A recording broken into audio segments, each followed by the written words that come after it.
Japan just got its first female prime minister. Do you know what the business English word reflation means? If not, let's go ahead and get started with another KuLAB.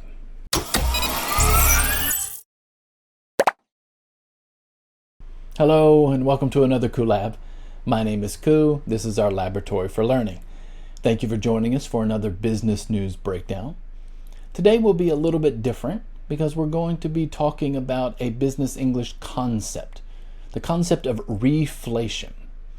So it comes from a business news article that I'll share, but we'll spend a lot of time looking at that concept, what it means, what it might mean for Japan, why Japan uses it as opposed to other countries. So if you're interested in this idea, if you're interested in Japan, if you're interested in their first female prime minister, then take a look at this video and hopefully it'll help you out as you read business English journals about Japan in the future. Now, I always like to start by giving credit to the author or authors of the business journal that I take some of these concepts from. So today we're going to be looking at an article from David Kyohane and Leo Lewis in Tokyo and William Sandlung in Hong Kong. All right, let's go ahead and get started. Today's concept comes from a Financial Times article, and the headline reads, Japanese stocks soar and yen tumbles after Sanai Takaichi wins ruling party leadership. So let's talk about some of these ideas, but I really want to spend some time talking about the idea of reflation. So let's take a look at a couple of paragraphs to help us with this business English concept. Let's take a look at this one, a quotation from someone at in a Japanese news media. Takaichi has advocated for a reflation policy for a long time. So some in the market think her victory could be negative for the yen. The other paragraph is this. The Takaichi trade is a bet that Japan is heading for a big fiscal stimulus, looser monetary bias, a weaker yen, and a steeper yield curve. And we are seeing the market playing that pretty hard this morning. All right, so let's take a look at this idea of reflation. So what is reflation? We've heard about words like inflation, heard about words maybe like deflation. Reflation is a concept about this idea of wanting the economy to get back moving rather quickly. It's a concept that actually wants a little bit of inflation. We often hear the word inflation and it's usually used in a negative context. Inflation is getting too high. Prices are getting too high. So we usually see inflation or too much inflation as a very bad thing. However, Japan is unique in the fact that they don't have a lot of inflation. In fact, up until this past year, 2024 and 2025, they were operating at negative interest rates, which means it was very easy to borrow money. What happened was the economy was moving very slowly and it wasn't growing very much. And so they didn't have a lot of economic movement. So sometimes the government has to step in and they have to stimulate the economy. They have to motivate people to buy some things. And as the economy picks up a little bit, then inflation itself will rise. So this idea of reflation, re-inflating that balloon, causes the economy to move a little bit better. Now, this only works for economies that are moving very, very slow or showing very little growth. An economy like the United States, which has a lot of economic activity, a lot of investment, they actually don't want very much inflation.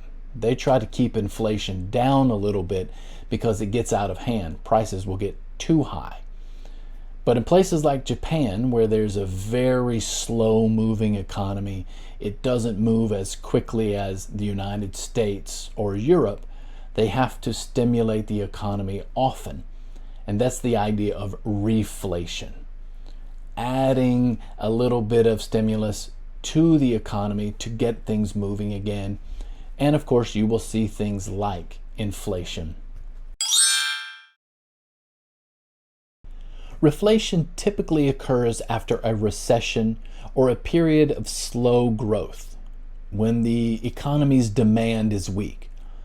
The goal is to raise GDP and inflation to prevent deflation and encourage investment and spending. So you might see things like monetary stimulus.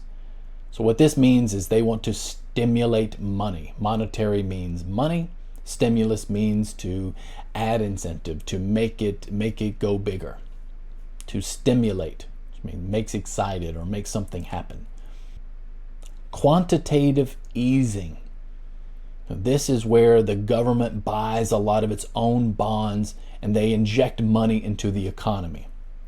Now, quantitative easing is a very hot topic. It's very controversial.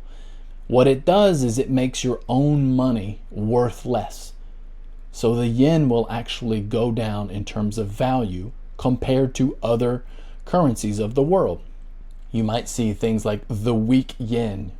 Many tourists were traveling to Japan because their money from their country was worth so much compared to the yen. So it was easy to buy things. It was very cheap to buy things in Japan. Now, for people living in Japan, though, a weak yen isn't as negative as long as prices don't rise too much. So monetary easing, buying a government bonds to sort of speed up the economy is something that will happen and sort of help people here in Japan. Fiscal stimulus. So fiscal means having to do with money, having to do with finances. And again, stimulus is to make it excited, make something move, make something happen. So fiscal stimulus are things like increasing government spending, tax cuts, or incentives to boost consumption and investment. So this is your traditional sort of investing strategy. So increased government spending, new projects, new buildings, new roads, things like that.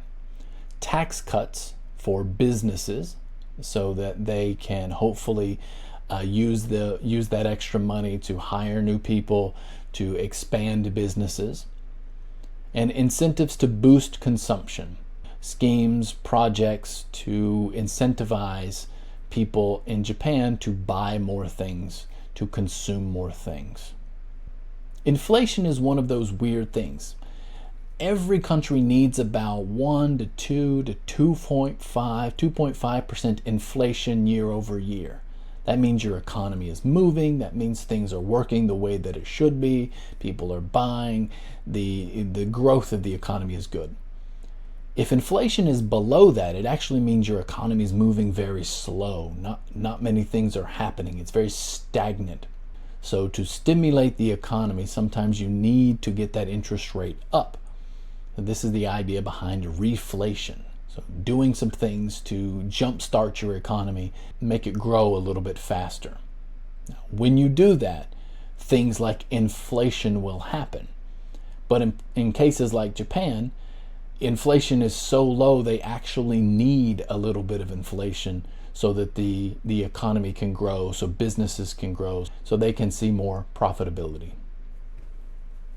TLDR, reflation, push the economy back up to normal growth and inflation levels. Okay, well, I hope you enjoyed that. Thank you for joining us for another business news breakdown. It was a little bit different this week, where we took a look at one major concept, the idea of reflation. We figured out what it was, how it works, and the reason why you might be seeing this word in business journals in the coming weeks and months. And I look forward to seeing you in the next KuLAB.